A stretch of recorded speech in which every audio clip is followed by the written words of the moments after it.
Hi, നമുക്കിന്ന് ഓണത്തിന് വന്ന ഈ പുലികളെല്ലാം പരിചയപ്പെടാം. അത്തം 10 തിരുവോണം എന്നാണ് ചൊല്ല്. അത്തം മുതൽ നമ്മൾ ഓണത്തെ വരവേൽക്കാനുള്ള ആഘോഷം തുടങ്ങുകയായി. പക്ഷേ തിരുവോണം എങ്ങനെ വന്നുവെന്ന കഥ നമ്മളിൽ പലർക്കും അറിയില്ല. ആ ഐതിഹ്യം എന്താണെന്ന് നോക്കാം. വളരെ പണ്ട് കാലത്ത് നമ്മുടെ നാട് ഭരിച്ചിരുന്ന അസുര ചക്രവർത്തിയായിരുന്നു മഹാബലി തമ്പുരാൻ. മഹാബലി നാടു ഭരിച്ചിരുന്ന കാലത്ത് കള്ളവുമില്ല, ചതിയുമില്ല, എള്ളോളമില്ല പൊളിവചനം. ഇങ്ങനെ ഭൂമിയിൽ എല്ലാ മനുഷ്യരും സന്തോഷത്തോടെയും സമാധാനത്തോടെയും ഐക്യത്തോടെയും വാണിരുന്ന ഒരു കാലമുണ്ടായിരുന്നു. മഹാബലി ചക്രവർത്തിയുടെ ഭരണകാലത്ത് മനുഷ്യരുടെ സന്തോഷവും ഐക്യവും സമ്പൽ സമൃദ്ധിയും കണ്ട ദേവന്മാർക്ക് മഹാബലി ചക്രവർത്തിയോട് അസൂയയായി.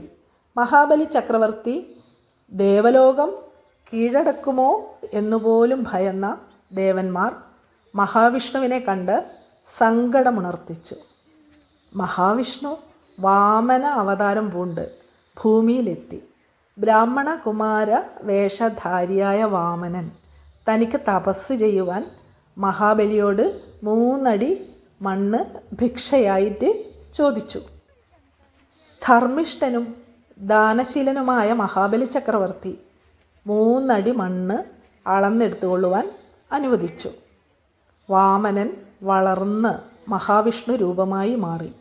മഹാവിഷ്ണു തൻ്റെ ആദ്യത്തെ കാലടി കൊണ്ട് ഭൂമി ആകെ അളന്നു. രണ്ടാമത്തെ കാലടി കൊണ്ട് ആകാശവും അളന്നു. മൂന്നാമത്തെ കാലടി വെക്കുവാൻ മഹാവിഷ്ണുവായി മാറിയ വാമനന് മഹാബലി തൻ്റെ ശിരസ്സു കാണിച്ചു കൊടുത്തു. ധർമ്മിഷ്ഠനും ദാനശീലനുമായ മഹാബലി ചക്രവർത്തിയിൽ സംപ്രീതനായ മഹാവിഷ്ണു മഹാബലി തമ്പുരാന് ഒരു വരം നൽകി അനുഗ്രഹിച്ചു. ചിങ്ങമാസത്തിലെ തിരുവോണ നാളിൽ തൻ്റെ പ്രജകളെയെല്ലാം ഭൂമിയിൽ നേരിട്ട് വന്ന് കാണുവാൻ വരം വാങ്ങിയ ശേഷം മഹാബലി ചക്രവർത്തി പാതാളത്തിലേക്ക് മോക്ഷയാത്രയായി.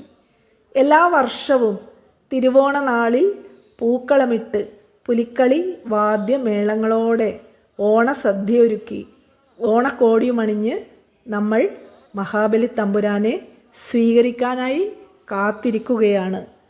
പ്രകൃതി പോലും നിറയെ പൂക്കളുമായി മഹാബലിയെ വരവേൽക്കാൻ ഒരുങ്ങിക്കഴിഞ്ഞു.